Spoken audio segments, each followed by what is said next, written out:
Alright, well here's the inside of the Prerunner.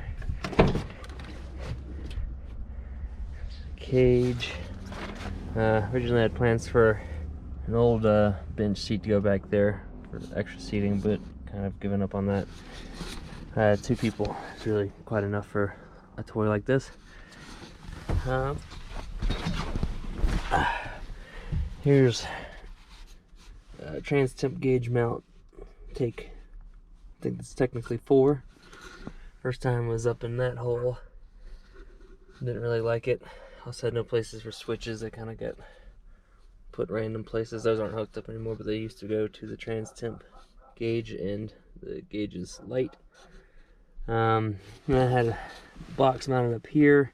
You can see in that slideshow build video. Didn't really like the look of that either. Didn't turn out great. Then I made a console, also in that build video. Didn't like how that turned out either. It didn't quite fit with my arm, where I wanted my arm to be. So I scrapped that too. And eventually made this. And made this a diamond plate because this is, well, realistically it's all I had laying around. Actually worked out pretty well. Doesn't get in the way of my foot or anything like that. And generally fits everything I wanted it to. This is for the transmission cooler fan on the back. This is for the trans temp gauge and the light for the gauge. This is for the light bar up there. These 3 aren't hooked up.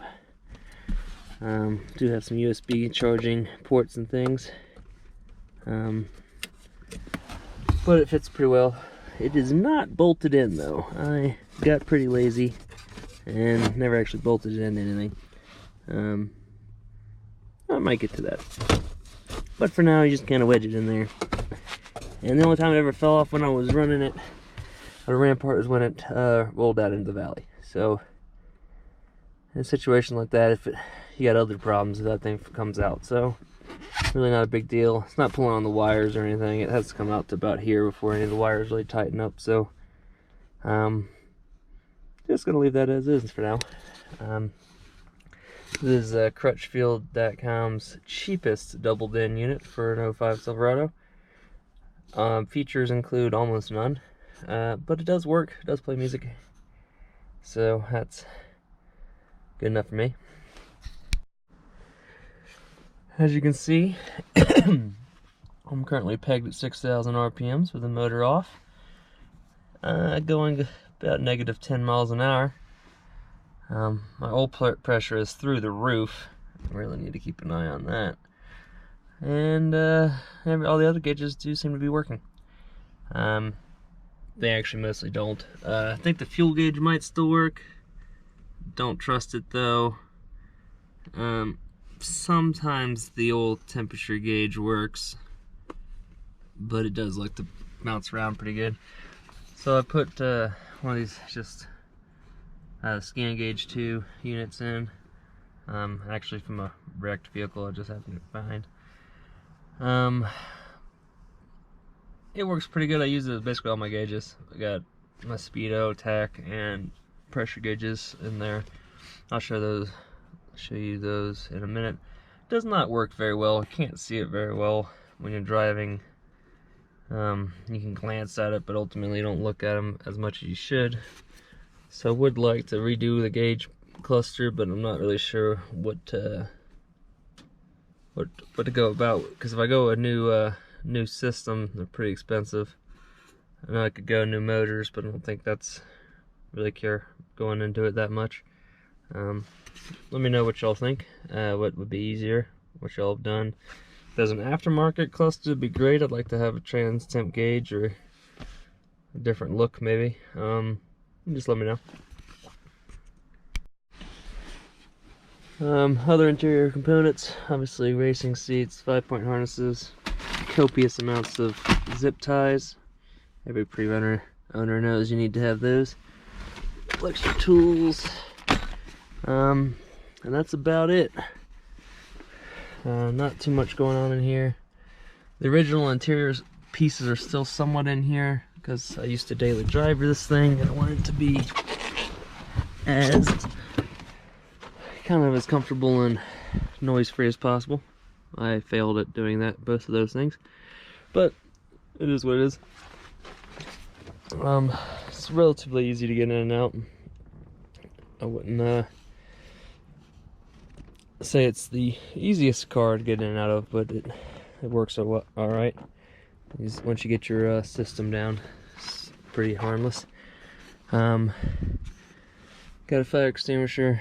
Not sure if it's great where it is. Kind of moves around a lot. It has its own mount and all. It just wasn't very secure. Anyone got any tips or tricks on keeping those to your cage? I'd like to hear it. Currently I have all the power off in the truck. It's got a nice battery drain in it somewhere. I haven't figured out where that's at, and honestly don't care enough to really look. I just keep unhooking the battery, and that's been working fine.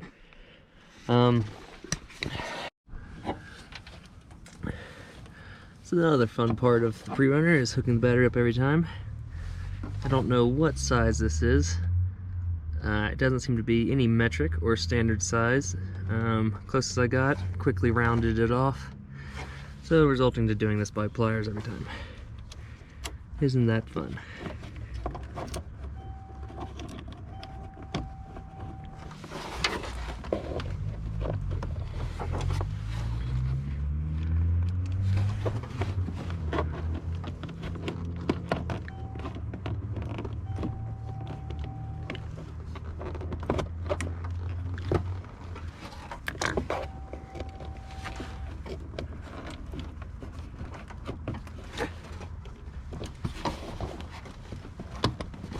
There we go.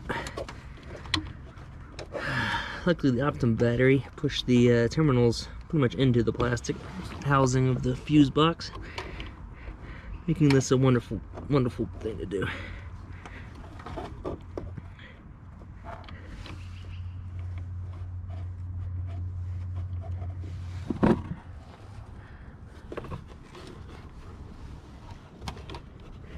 So, real nice tight fit. Can't use a wrench because it just slides right off or rounds out the head even more. And these are pretty new terminals, so not really sure what the best route on that is. Feel free to give me a comment on what you do. Now a nice power, nice on-off switch would work just fine, obviously, but I'd have to wire that up.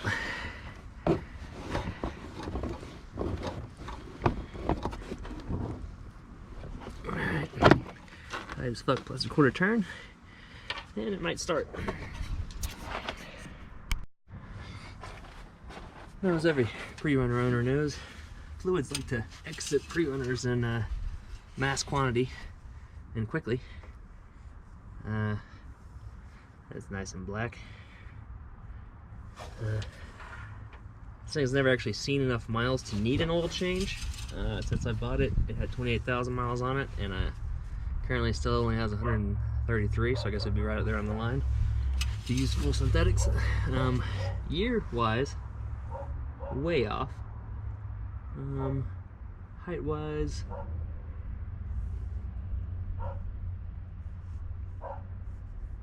seems like it's pretty over full.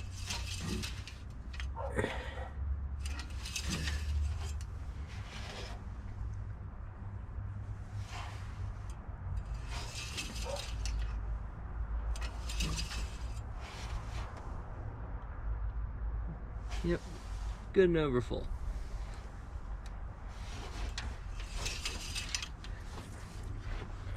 So that might be because I added a bunch of additives.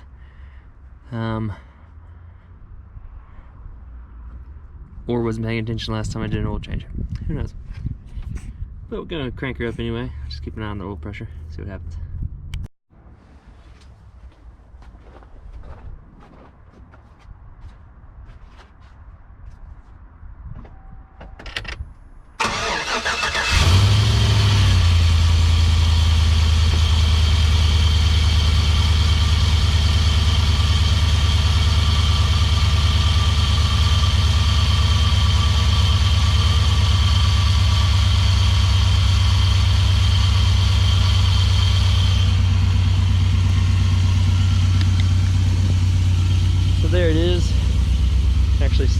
time. I actually made this video a week and a half ago, but all the SD card got formatted wrong or something like that and deleted all the footage. Of course, at the time there were about 14 inches of snow on the ground or so. Hopefully almost all of that's melted, so I couldn't even open up the hood or start it. So this video will actually turn out a lot better. This is pretty much where I'm going to work on everything. Got some nice sawhorses with some plywood on top. It's a nice long table for whatever. Also have my flatbed I like to use as a table. And this is my tool trailer. I sell these, so I can't really work inside of them. So I have to keep the inside as clean as I possibly can. So I can't really do a whole lot of metal work in here or anything, and if I do, have to clean it up. So it's mostly just tool storage. Do have a welder, no way of hooking it up at the moment. I've got almost all the tools you'd think you'd need: press and drill press and wrenches and all sorts of those random tools you don't think you need until you need them. You know, like a 54-inch millimeter socket and random things like that. Got some bikes back there too. Some of the channel maybe we'll work on them some. The 450 needs to be completely rebuilt. Actually got a rebuild kit for it, and all sorts of other parts for it that are waiting to go on. That's an 08 YZ 450F. Had it since 09. It's been a wonderful bike, so to me it's worth rebuilding and giving it another 11 years of hell or so. This is a YZ, an 05 YZ 250 I just picked up this year once this started puking up oil, so I could finish out the season before I've been doing any rebuilds. It's got a recluse clutch, which is real interesting riding. I really enjoy it. It's a great trail bike, real light, fun to play with, and just manhandle the thing wherever you want it to go. There will be videos on, maybe some riding videos, not too much of that though, mostly just wrenching on these bikes. Maybe on some of the desert trips we'll see some of these riding around, but so one of the episodes may be a full rebuild, top and bottom end, pistons, crank, the whole nine. That would also include full suspension rebuild and setup for my weight. I've never actually had a bike that is set up for a rider my size. Usually it's 180 pound stock rider weight, or 165 even, and I'm usually solidly around 220. So I've always wanted to set up a bike to where the suspension could take just launching it out into a flat and ride away. So that's to come. Not sure when this winter I'll do that, but hopefully soon. Obviously I've got lights and stuff I can hook up, so the lighting will be better for those videos. So that's pretty much what I'm working with.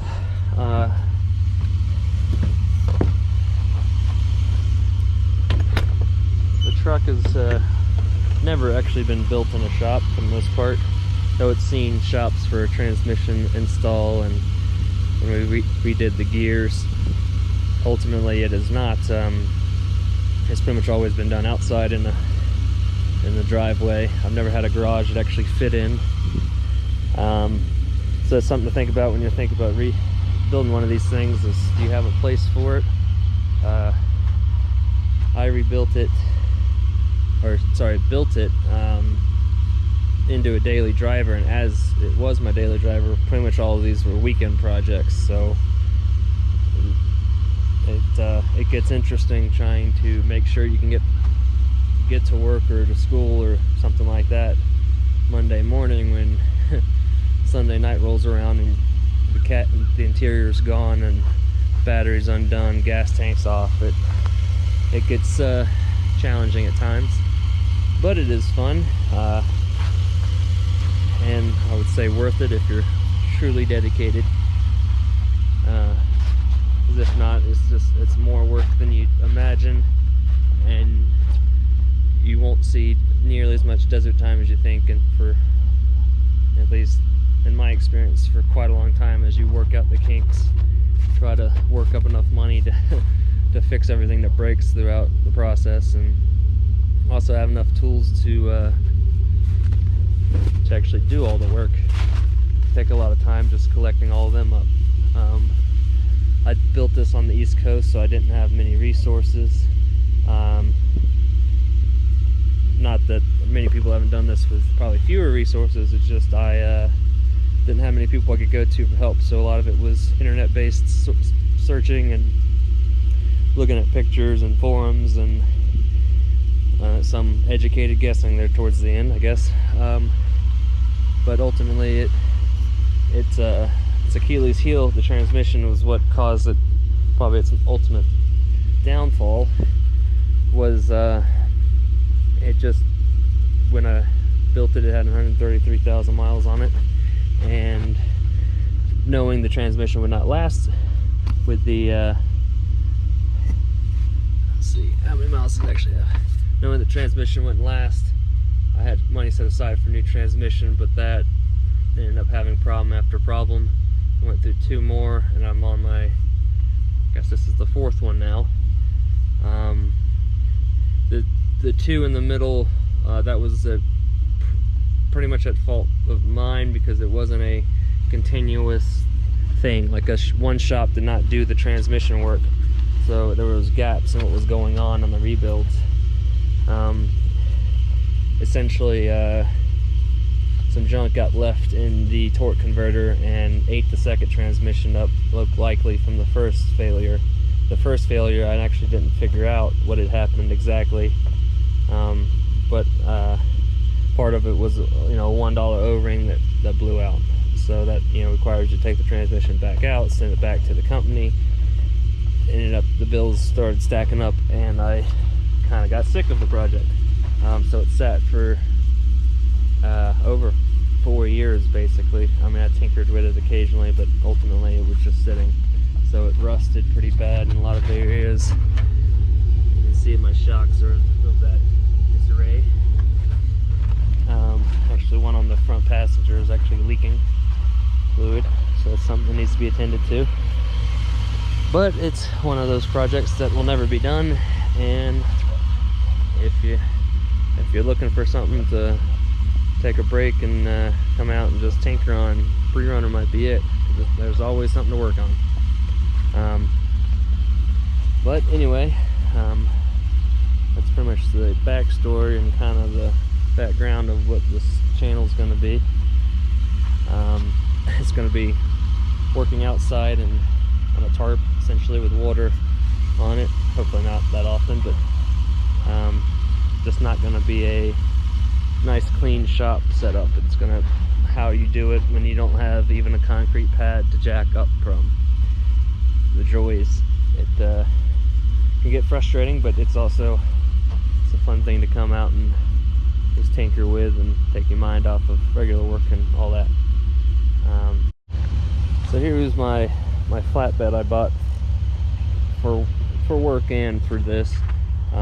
It's 102 inches wide with roll-on fenders, so you can load up the Prerunner in about 2 minutes and don't really have to think about it, because the tires fit on the inside and you're not balancing a couple inches of tire hanging off each side of the trailer like I've done in the past. I've also loaded it into an enclosed trailer before, but that required taking off the tires, basically ratchet strapping it in, which took almost the whole day for transporting it from Georgia out to here in Colorado. And that was absolutely not worth it. I will not do that again. There's a reason why these things are hauled around on flatbeds. Here's the view from the backyard. A couple other projects we'll see on the next episodes, but this is it pretty much. There's a nice $70 Amazon light bar. I think that would have easily been over $1,000 when I first bought the truck, so some things have gotten easier, at least. But anyway, I guess time for a walk around. We start at the suspension. It's Missoula Off-Road's long travel suspension kit for a 05 Chevrolet Silverado. That's a 2.5 inch Fox coilover with a 10-inch stroke, and that's another 2.5-inch box double bypass with a 10-inch stroke. Makes for a great ride. I mean, some of the videos I have shown in the past, the whole weight of the truck lands on the front and it soaks it up and moves along. With that, and all hem joints and huge tie rod, which actually broke the steering rack when we were out at Rampart. Got 37-inch Cooper Discover STTs on it with 17-inch Method race wheel bead locks. They've been great. I think the bead locks have saved this truck once or twice now from flipping, not letting go of the bead when they probably should have, and sent the truck rolling. So probably one of my best investments. Obviously cold air intake, that was one of the first goofy things I put in. I don't think they really add any power, but it's nice and shiny, so that's something. Did just upgrade to an Optima battery. It's got the highest cranking amps, and the 6-liter seems to not like a 800, or sorry, more like a 700 cold cranking amp battery. It doesn't seem to have quite enough to spin the motor over. I'm not sure if that's some issue with the motor, if it just needs a little bit more cranking power, but this Optima seems to be doing great so far. So I'm not gonna change it now, but it was a long time before I could sit there and spend that kind of money on a battery, that's for sure. There's the front bumper I built. It's seen better days, could use some paint, which we'll get to at some point. Just an aluminum, that's probably 1/8-inch fixed plate, nothing crazy, but enough to keep it from digging in too bad. Here you can see the new rack and pinion.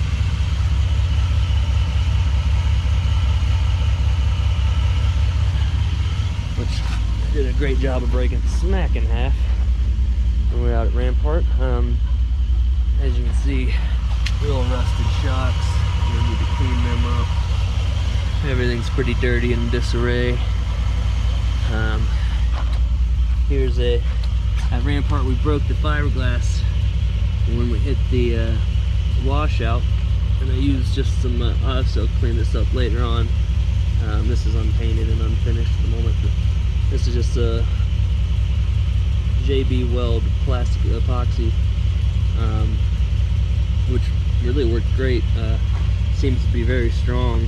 I can't get it to flex in that spot, and also I think because it is plastic, it does have a little bit of flex and acts like fiberglass a little better than some other things I could have used to patch it back together. So I think that's going to work out well enough for this thing. It's not going to be a show truck, so it doesn't really matter. Though we do have Escalade handles, so there's that. So here's a closer look at what I'm using for gauges. It's just that Scan Gauge 2 system. You get your tach, temp, speedo, and voltmeter. Obviously you can change these to a number of different things, and each one obviously can be changed. So volts, say temps, pressures, ignition. So there's a lot of different options on here. Miles per gallon, I don't ever want to look at that.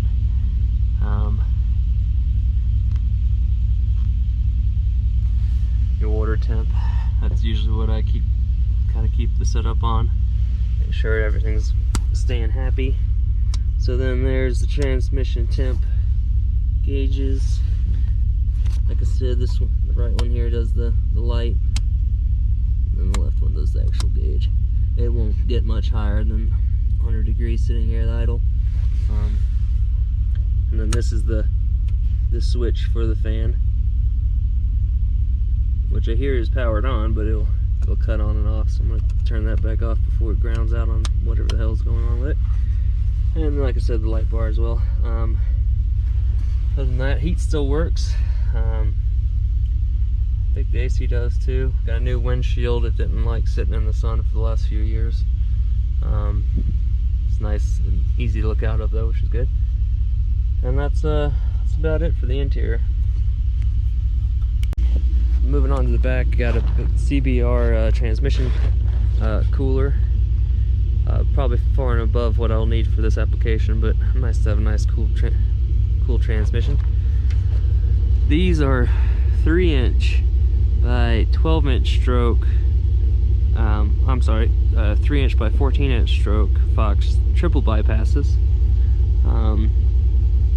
Do have them limited to about a 20-inch, 21-inch travel in the rear, which seems to do all right. The drive shaft is custom made for this application, not this truck actually. I got this off of a Prerunner that was going full length, and so I got the drive shaft off of him. As you can see, there's a little baby MagnaFlow exhaust. Ahead of that's a glass pack, and ahead of that long tubes. Feeling a little dizzy just sitting back here. Fiberglass fenders. I do want to run the exhaust out the side like they do the trophy trucks. Always thought that looked pretty cool. And I do want to put a big 60-gallon fuel cell right there. Unfortunately, they're $3,000 or $2,500, and I haven't come up with a cheaper alternative. I love anyone's comments or suggestions on that, because that's the next big project. I'd like to get that tank up and get this thing looking a little closer to what it needs to be. Tons of welds to clean up, rust to clean up, many hours of grinding and redoing things. So it's going to be what a lot of the videos are, just working on this thing. I do want to do a lot of action shots as well, but before the power steering pump needs to be replaced. It got burned out at Rampart when the rack and pinion broke. So we've got a couple projects to do before it's going to be able to go back out. Need to try to tighten up and fix that leak on the shock and refill it with oil. Also need to rewire the transcooler. It seems to be intermittent in and out. Probably has something to do with that connection. Who knows? Maybe something inside. Do need to rewire that. Probably get some sort of plastic protectant on that before the shroud goes. If anyone have any suggestions, I'd be happy to hear. So you always know every good electrical issue is annoying, hard to track down, and typically overlooked and fixed with any means necessary, like this. This is one of those fixes. I could probably learn how to properly track down every electrical issue in this thing, but I feel like that'd take a lot of the guesswork out of it, you know? I mean, if you don't know what the problem is, I mean, do you really have a problem? See, it's already done. So, got some real nice paint work going on here. Clear Cut's just doing fantastic. Thinking I want to wrap this thing though instead of repaint it, because it is a Prerunner and I'm never gonna treat it that nicely. Thought some cool design or something might be nice and be a little cheaper instead of trying to fix all these issues. And I do need to cut into the top there and 360 weld some of the cage that didn't get done. Little things like that, but for now I think I'm gonna ride with the unfinished fiberglass and old shitty paint look. For now, I'll slowly try to clean this thing back up, get all at least the tube work cleaned up, like at least the cab, nice and shiny gloss black. Just keep it from rusting, if anything. This thing's always gonna be a bit of a pig, but it's my pig. But I think the next video I do on this will be changing out the power steering pump and rewiring the transmission cooler. Maybe another odd job in there somewhere. Maybe doing a little bit of cleanup of the cage or something like that. From then, we're gonna, at some point I would like to put a supercharger on this. Before that though, the frame is gonna need to be plated. If you look at this bend right there, that's the weak point for Chevys. The bend in the frame. I don't know if it's gonna focus in on it with the light the way it is. There we go. It likes to pretty much scorpion itself right there. So that needs to be plated, preferably inside and out, which might require taking the motor back out, which will be fun. So that's basically what the channel is going to be. Is going to primarily focus on the work I do to this Prerunner. There's a lot of fab work to do, a lot of normal maintenance work to do. Name a thing, there's something on here that needs to be done. Electrical, plumbing, maybe do all the brake lines, all sorts of things. However, it will be all outside, like I was saying. Though I am fortunate enough to have a lot of the tools needed, I don't have a very good spot. I just wanted to kind of show everybody who watches that something like this can be built without a nice 40 by 60 shop with bays that allow it to roll inside of. I've never had a lift. I've never been able to really use a welder without it being on an extension cord outside. When I welded up the cab cage, it was 100 and something degrees in Savannah, Georgia in July, and I was inside of it, so it had to be about 130, 140 inside the cab at any given time while welding. But that's just part of it, and though some of the things I'd like to have redone, done better, that's what now is for, I guess. And I don't think anyone should be discouraged if they don't have a nice, pretty shop to work on things with. Old guys can change a motor using a big tree limb, so if you want to do it, you can do it. Just gotta commit to the process and commit to the effort that it's going to require.